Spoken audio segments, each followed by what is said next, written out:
the delay, the president and I were watching the press conference about the search for Savannah Guthrie's mother, which is just a heartbreaking situation. The president, as you all know, spoke directly with Savannah yesterday and told her that the federal government is here to help. Any requests that are made by state and local officials in the search of Miss Guthrie will absolutely be accommodated. I spoke with the FBI directly about that today as well. And our hearts and our prayers are with Savannah and her entire family as they search for her dear mother. I also have a quick scheduling announcement for all of you. Tonight at 7 p.m. during prime time, President Trump, Dr. Oz, and National Design Studio Director Joe Gebbia will officially unveil Trump RX, a state-of-the-art website for American consumers to purchase low-cost prescription drugs. This historic announcement will save millions of Americans their hard-earned money, so make sure to tune in tonight, and we will see all of you in the news media there. President Trump promised to restore law and order to the United States of America, and newly released data proves he is delivering overwhelmingly on this promise. A study from the Council on Criminal Justice shows that the murder rate across America's largest cities plummeted in 2025 to its lowest level since at least 1900. Again, let me repeat, to put this in perspective, this marks the largest single-year drop in murders in recorded history. This dramatic decline is what happens when a president secures the border, fully mobilizes federal law enforcement to arrest violent criminals, and aggressively deports the worst of the worst illegal aliens from our country. The numbers don't lie. Under President Trump in 2025, the FBI increased violent crime arrests by 100% compared to the prior year. The FBI also conducted more than 67,000 arrests from Inauguration Day 2025 to January 20th, 2026, which is 197% more arrests than the same period previously. The FBI also disrupted 1,800 gangs and criminal enterprises, a 210% increase from the year prior. The FBI has arrested 1,700 child predators and more than 300 human traffickers across the country. Since President Trump took office, 6 of the FBI's top 10 most wanted fugitives have been captured. Right here in our nation's capital, where you all live, so you know it well, whether you choose to report it or not, the president's efforts to make D.C. safe and beautiful have worked. As of last week, D.C. homicides were down 62%, motor vehicle theft down 53%, and 2025 had the fewest violent gun crimes of any year of available data in our nation's capital. For more proof that these tough-on-crime efforts are working, look at the president's Make Memphis Safe Again campaign. As of last week, there have been nearly 5,600 arrests made, and aggravated assaults are down 53%. Sexual assaults are down 53%, and robberies are down 70%. Again, that's just in the city of Memphis. 5,600 arrests have taken place because of this president and his Homeland Security Task Force that has surged into Memphis at the request of both the governor and the mayor in that city. A Democrat mayor, I will add. These are the results that can happen when Democrats and Republicans, when the federal government and state and local officials work together. And that's what Trump wants to see to improve public safety across our country. When you have a leader like President Trump who empowers good cops to be cops and to arrest bad criminals, American communities will become safer. Many of the media outlets in this room have expressed shock and confusion at these remarkable statistics. The New York Times declared that, quote, "No one knows for sure what's behind the staggering drop in the murder rate. The reason is very clear. It is President Trump's leadership and his unwavering commitment to law and order. The drop in crime is more proof that all that is required to improve public safety on our streets is a leader with the will to do what is necessary to protect law-abiding American citizens. The terror and chaos that was unleashed under Democrat rule is a choice. It's a choice to put violent criminals ahead of innocent Americans, a choice to force us all to live in fear because of soft-on-crime liberal politicians, prosecutors, and judges who lack the basic willingness to do their jobs and put dangerous people behind bars. On November 5th, 2024, the American people made a resounding choice that they've had enough of that And that's precisely why they reelected President Trump. So even as Democrats and the liberal media are engaged in hysteria about this administration arresting and deporting violent, criminal, illegal aliens, the undeniable truth is that deporting these individuals is one of the primary reasons why America's streets are safer today than they were 1 year ago when President Trump assumed office. Former President Biden and the Democrats left our borders wide open, and President Trump and the brave men and women of ICE are removing these dangerous criminals. So here are just a few recent examples. Number one, a Venezuelan national and active Tren de Aragua gang member with a rap sheet including homicide, assault, child cruelty, domestic violence, and property damage. This is an individual I can assure you not a single one of you in this room would want in your neighborhood, whether you admit it or not. He entered the U.S. in 2022, and he was released into our country by the Biden administration. He is no longer here, thanks to President Trump.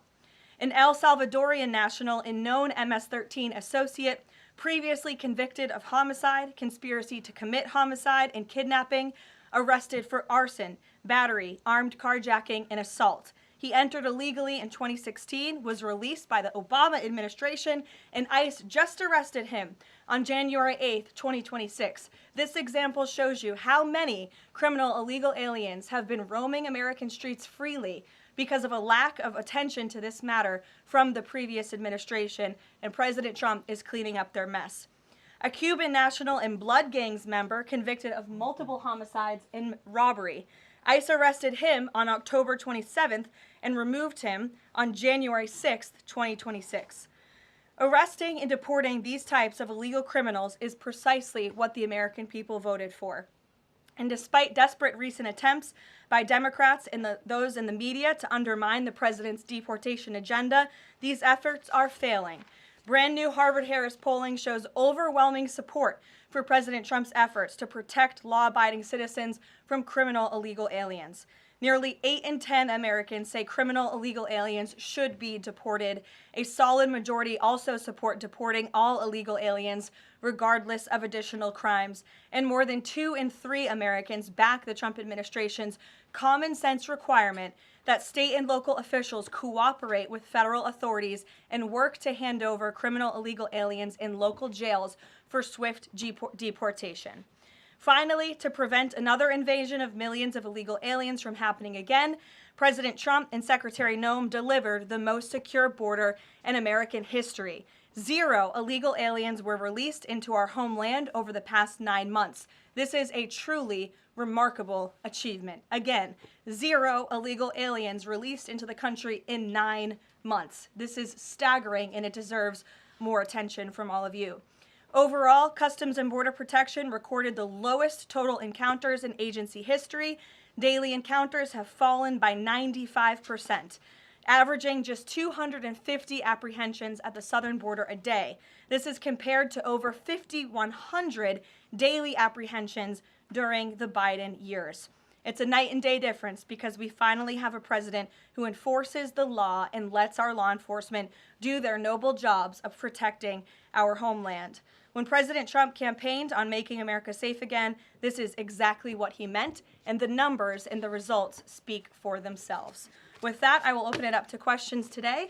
We're going to start with Daniel Baldwin from One America News, who is here religiously covering the White House beat every day. So it's good to see you in a chair instead of standing up today. Daniel, thanks for being here, and why don't you kick us off? Thank you, Caroline. It's an honor and a privilege to represent One America News in the new media seat. First question on that DHS funding bill. Funding runs out in the better part of 8 days or so. Democrats, at least verbally, are very dug in. What does the White House believe their end goal is when it comes to this funding fight, when it comes to immigration policy at large? What is their end goal when they're dug in a position like this at this point in time? Well, the president has 2 end goals. One is to obviously keep the government funded and open, and that includes the Department of Homeland Security, which does not just touch upon ICE and Border Patrol, but also FEMA, the United States Coast Guard, the United States Secret Service. These are brave public servants who work to protect our homeland. The president wants these individuals to get paid. Secondly, when it comes to any discussions about immigration policy, the president is never going to waver in his commitment to allow immigration enforcement efforts in this country. and to support ICE and Border Patrol in the deportation of illegal alien criminals.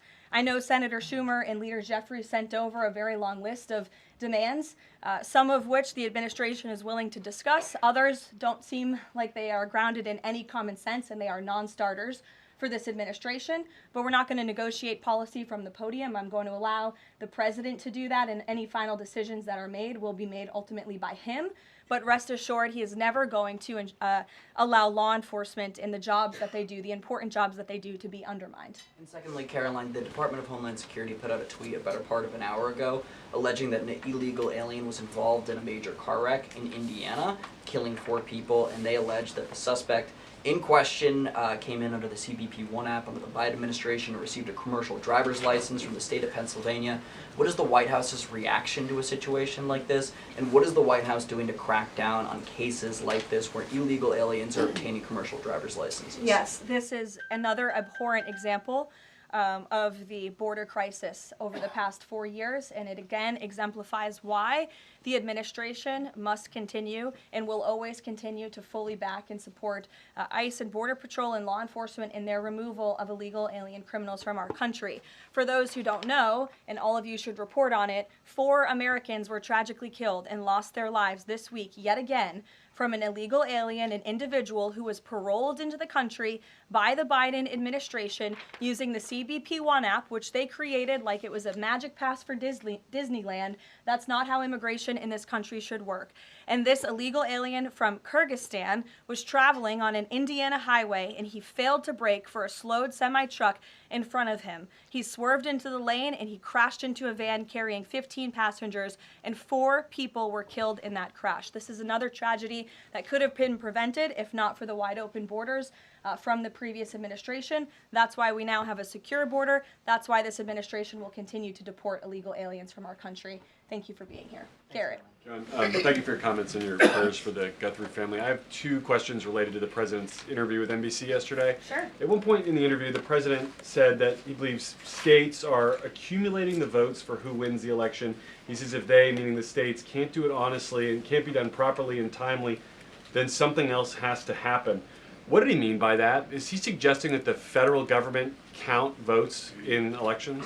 What the president is suggesting, and I just spoke to him about this, is that Republicans and Democrats in Congress should pass the Save America Act.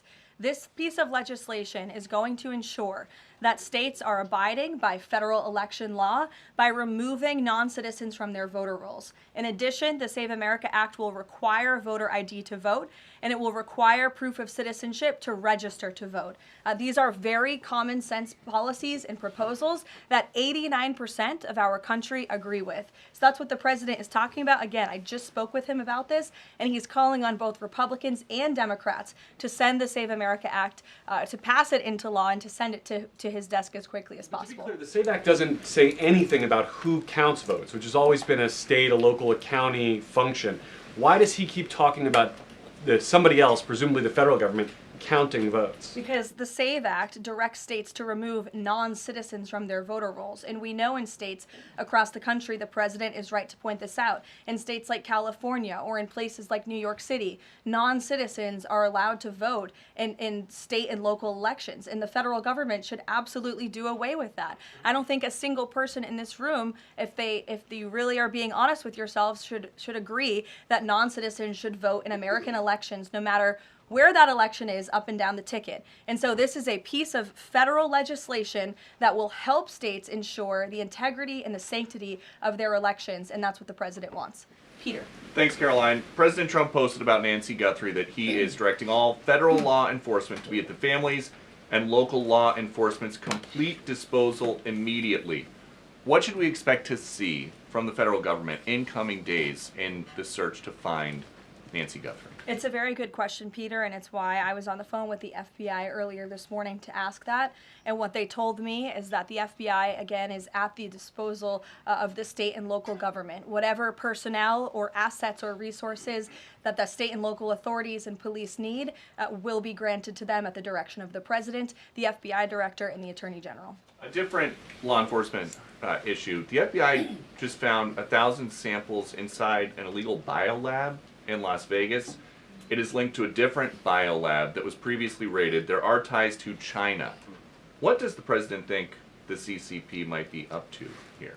I haven't spoken to him about this specific investigation from the FBI, but I'm happy to, and I'm sure he's very glad that this is something the FBI discovered, and we'll make sure anyone who is involved in illegal activity will be held accountable. And just one more about this weekend. At the Mar-a-Lago Super Bowl party, after the first 2 quarters, are the TVs going to be on the halftime show with Bad Bunny or the halftime show with Kid Rock? I think the president would much prefer a Kid Rock performance over Bad Bunny, I must say that. Jennifer. On the nuclear arms pact, we saw the president's post on that. Yes. But can you say, is there a temporary agreement with Russia to stand by the terms of the New START treaty while negotiations are happening? Not to my knowledge. Again, to your point, Jennifer, I just do want to reiterate exactly what the president said. He wrote just moments ago, the United States is the most powerful country in the world. I completely rebuilt its military in my first term, including new and many refurbished nuclear weapons. I also added Space Force and now continue to rebuild our military at levels never seen before. We are even adding battleships, which are 100 times more powerful than the ones that roamed the seas during World War II. The Iowa, Missouri, Alabama, and others. I have stopped nuclear wars from breaking out across the world between Pakistan and India, Iran and Israel, and Russia and Ukraine, rather than extend New START, a badly negotiated deal by the United States, which I will add was renegotiated under former President Barack Obama, aside from everything else, is being grossly violated. The president wants to have our nuclear experts work on a new, improved, and modernized treaty that can last long into the future, and that's what the United States will continue to discuss with the Russians. Leader. Thank you, Caroline. Sure. Did President Trump himself ever ask DNI Gabbard to head down to Fulton County, Georgia? The president was asked and answered that question just yesterday. I've seen a lot of the media in this room get very caught up with the semantics of why Tulsi Gabbard is there. I will tell you why, and the president agrees with this because election security is essential to national security. And as the director of national intelligence, it is a part of Ms. Gabbard's role to make sure that American elections are free of foreign interference and that American elections are safe and secure. And so the ODNI director is working with the FBI on this effort, and the president wholeheartedly supports both Kash Patel and Tulsi Gabbard in ensuring that American elections are safe, are secure, and are free of foreign intervention. Is there any Michael, indication go that ahead. there's Thank you, foreign Caroline. influence? Federal law enforcement's involvement in the search Well, for Nancy Gabbard. excuse me one second. It's the media who has said that there's Russian interference in American elections. You guys have been saying that for many, many years. So the people, in Fulton well, County. the people in this room, considering that you all said for many years that Russia interfered in the 2016 election to help Donald Trump, you should all be very happy that we finally have an administration that is looking into that, and we'll be happy to keep you posted. Michael. With the FBI's involvement in the search for Nancy Guthrie now, has this search expanded nationwide outside of Arizona? And given Pima County's proximity to Mexico, is this now an international search? Well, Michael, that would be a question for state and local authorities as they continue to oversee the investigation at this time. Again, the federal government and the FBI have offered any and all resources, but the state and local authorities are still leading the investigation, so I would direct you to them. I'm certainly not in a position to talk about it. One other question, Caroline. Sure. Friday's talks with Iran, they were originally supposed to take place in Turkey. They've now been moved to Oman. Can you tell us the reason for that move? Look, the president, diplomacy is always his first option when it comes to dealing with countries all around the world, whether it's our allies or our adversaries. And so Special Envoy Witkoff and Jared Kushner will be traveling to Oman for those talks tomorrow, and we will see what comes of those. The president is standing by for an update from them. Sure, in the pink. Thank you, Caroline. Cuban leader Miguel Diaz-Canel said today that Cuba would be willing to engage in dialogue with the United States only without pressure, without preconditions, on equal footing and with respect for sovereignty. But his government is denying what President Trump said, that they are all already holding talks. How would you respond to that? I think the fact that the Cuban government is on its last leg and its country is about to collapse, they should be wise in their statements directed towards the President of the United States. But as I just reiterated, the President is always willing to engage in diplomacy, and I believe that's something that is taking place, in fact, with the Cuban government. Yeah, thank you, Caroline. So the Office of Personnel Management released a final rule today that makes it easier to fire government employees who are not doing their job, basically. Does the President believe that there are people in his government still that are not following his agenda? That's a good question. I have not asked him about that. I mean, look, it's a very big government, right? There are thousands of people who work for the federal government here in Washington, D.C. This administration has been very much focused on ensuring that we have an efficient and productive workforce for the American taxpayer.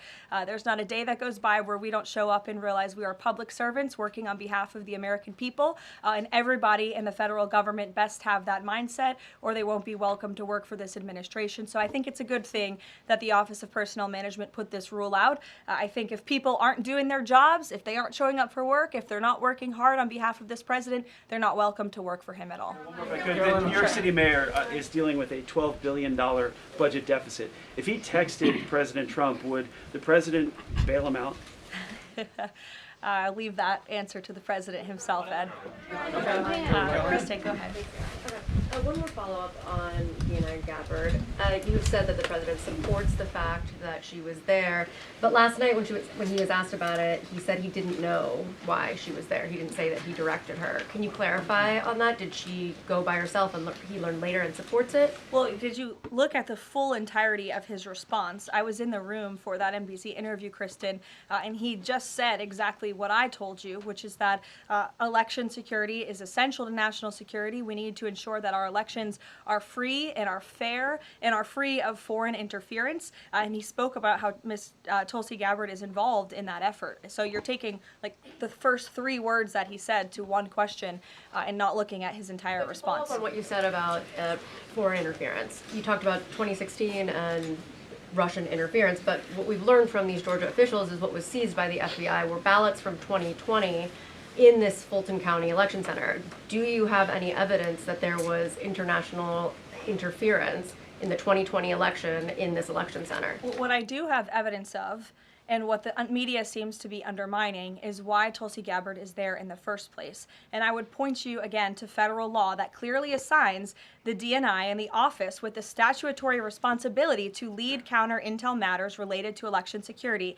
This includes assessing risks to election voting systems, software, voter registration databases, and more, and analyzing foreign interference. And the ODNI is responsible for supporting the White House interagency action to secure our elections through intel analysis and vulnerability assessments. And they should be routinely collaborating with agencies like the DHS, the DOJ, and the FBI. So as for that question, it would be better suited to ask the Director of National Intelligence herself in her office. But what I'm telling you is that it is more than appropriate. In fact, it is Tulsi Gabbard's job to ensure that our elections are safe and secure. And that's exactly what she's been doing on the ground in Georgia. And I don't understand why anyone in this room, considering you're all American citizens, I believe, and like to vote in our nation's elections, should have any problem with that whatsoever. Now, Thank you, Caroline. The president said that the administration should take a softer approach on immigration enforcement. He's also suggested for months that some migrant workers should be spared from these raids based on what they're doing. Is the administration going to continue to conduct large worksite raids as it seeks to target violent criminals? And can you clarify, is the federal government going to continue doing these deportation operations in blue cities where authorities say they don't want them? Well, first, again, to the president's answer yesterday, the full context of his answer was that he'd like to see a softer touch, but we are always going to remain tough. That softer touch the president is referring to is that cooperation that is necessary between state and local authorities and federal government authorities to ensure that we can continue deporting illegal aliens from our communities without tons of agents having to go after one illegal alien. If the states and the local governments just turn over their illegal aliens to ICE at jails, as they should be doing, it requires one agent to deport that one illegal alien who can then go on their way to their home country in a peaceful manner. The escalation that we've seen take place in Minnesota is a direct result of the refusal of state and local officials to cooperate with the federal government and with ICE, which has led to these hostile and dangerous environments. And so we don't want that. Again, the president wants direct cooperation, and that's what he was referring to. As for worksite raids, I don't broadcast any future action that may or may not happen from the Department of Homeland Security. But again, the president's focus and the administration's focus is on targeting illegal alien criminals, especially those who have committed heinous crimes in our country, as evidenced by the few illegal aliens that I just shared with you here today. Will ICE and Border Patrol avoid going to other blue cities where the local officials are saying, we won't work with you, we don't want you here? Well, first of all, those local officials should be wanting to work with ICE. Why would any official, whether you're a Democrat or a Republican, want murderers and predators in your city? It makes zero sense. It's an untenable position. The only reason Democrats are taking that position now is because their entire party platform is just anti-Trump. It makes no sense for the American people. They should be calling this White House, they should be calling Secretary Noem, they should be calling Tom Homan, and they should be saying, we want to work with you to remove the worst of the worst criminals from our city. Please come here. So yes, ICE is going to continue to do their job in cities and communities across the country, but it certainly makes it much easier when we have that level of cooperation and corroboration at the state and local level. In places like Florida, where there has been the arrest of thousands, tens of thousands of illegal alien criminals. None of you talk about that, or none of you hear about that, because these operations are going seamlessly and peacefully. Why? Because there is an intimate cooperation between the state government and the federal government, and that's what the president wants to see in all 50 states. And the whites, yes. Hi, thank you, Caroline. Over the weekend, President Trump said that he was giving a serious look at endorsing in the Texas Republican Senate primary. We know that Minnesota and Georgia also have competitive, crowded primaries. Is he giving those races a serious look as well? Well, I'm not allowed to speak from the podium on any future political endorsements the president may or may not make, but I know that he is watching all of these races across the country quite carefully. I won't get ahead of him on any potential endorsements. John. Thanks a lot, Caroline. Two questions for you about the continuing resolution that the president signed for the Department of Homeland Security. What would be the repercussions for all of the agencies under DHS if no agreement is reached on funding when that deadline approaches next Friday?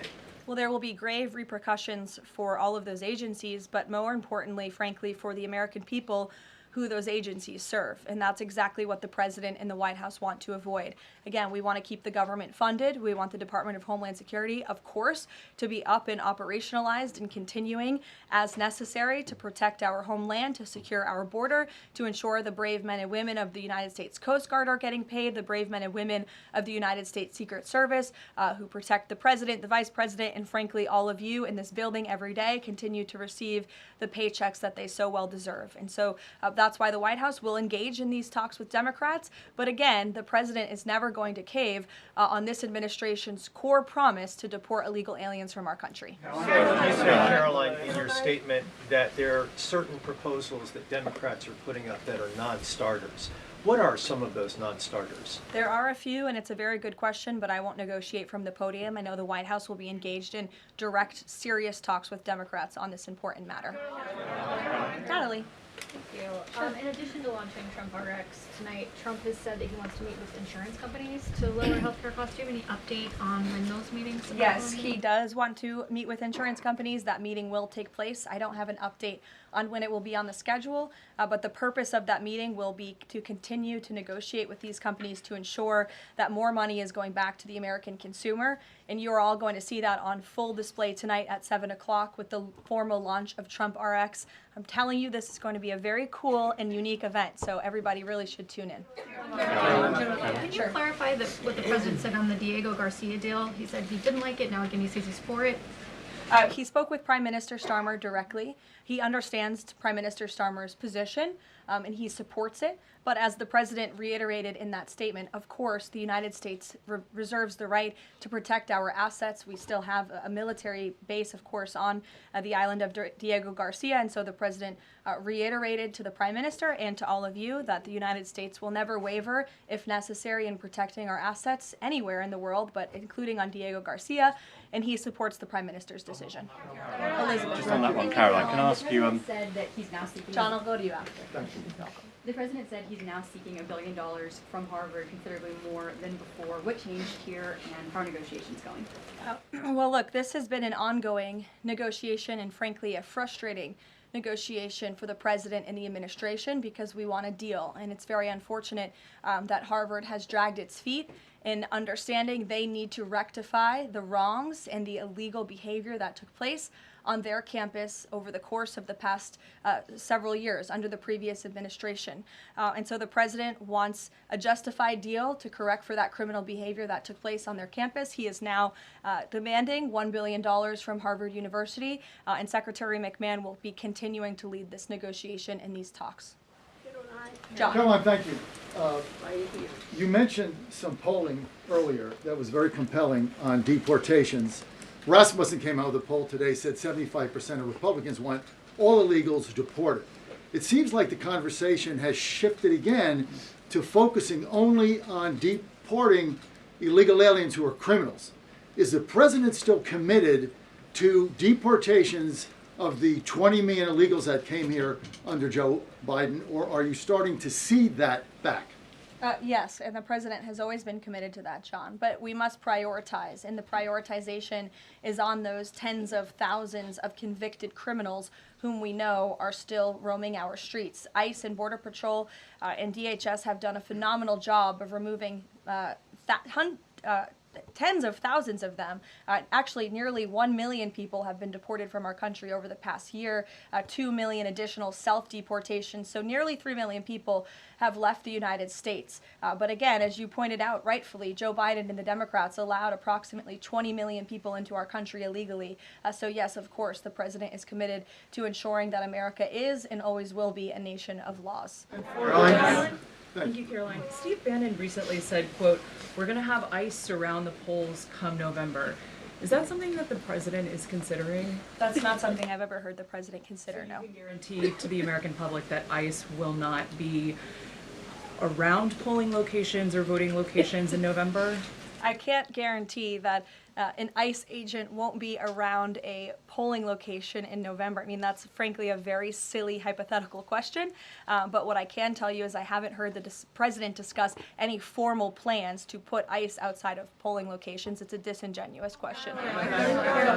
Caroline, I had two questions regarding the DHS. The first one is, one of the Democrats' main demands for DHS funding was to demask ICE agents. Is this something that the president is even considering? Again, this is one of the specific points in the letter that went out by Senate Majority Leader Schumer and Hakeem Jeffries. I won't negotiate the individual points from the podium, but it is obviously something the White House will be discussing with lawmakers on Capitol Hill in the coming days. Is the administration concerned that the shakeup that we're seeing of DHS activity in Minneapolis could potentially embolden different obstructionist protesters around the country as they now have a playbook on how to get ICE out of their cities? No, because what you saw yesterday with the drawdown of 700 agents only occurred because the condition that the President of the United States set for local states, local counties to turn over illegal aliens to ICE has been met. The vast majority of counties, nearly every single county now in Minnesota, has made an agreement to notify ICE when they are releasing an illegal criminal from their jail. This is a huge win for the administration. Again, it's a condition the president set out and has been met thanks to the tireless efforts of Mr. Homan. And as for the left-wing agitators who have been illegally obstructing ICE's immigration efforts, we are not letting that behavior go unnoticed or unpunished. In fact, just today, the Department of Homeland Security arrested this individual. He is a self-proclaimed Antifa member who has been threatening, doxing, harassing ICE ICE. He called for the murder of federal law enforcement officers. He encouraged bloodshed in the streets of Minnesota. He proudly acclaimed affiliation with the domestic terrorist organization Antifa. And the Department of Justice, thanks to the great work of HSI and the FBI, was able to locate and arrest this individual today. So we are committed to enforcing our immigration laws. We want that level of cooperation from state and local officials. And if people are illegally obstructing our federal law enforcement operations, if they are targeting, doxing, harassing, and vilifying ICE agents, they are going to be held accountable, like this individual here, who again is a self-proclaimed member of Antifa. He is a domestic terrorist, and he will be held accountable in the United States. Caroline, just to follow up on Garrett's earlier question, I mean, you've talked a lot about the SAVE Act. I know you spoke with the president about it before you came out here. The president has gone beyond that, though. He's talking about Republicans taking over elections, states are agents of the federal government. So just to be clear, is the president only calling on Congress to pass the SAVE Act, or does he want Republicans to go further than that before the midterm elections? The president is calling on Republicans, again, and Democrats to pass the SAVE Act. I will reiterate, requirement for voter ID to vote. That should be something that no American should oppose. In fact, we know that the vast majority of Americans support it.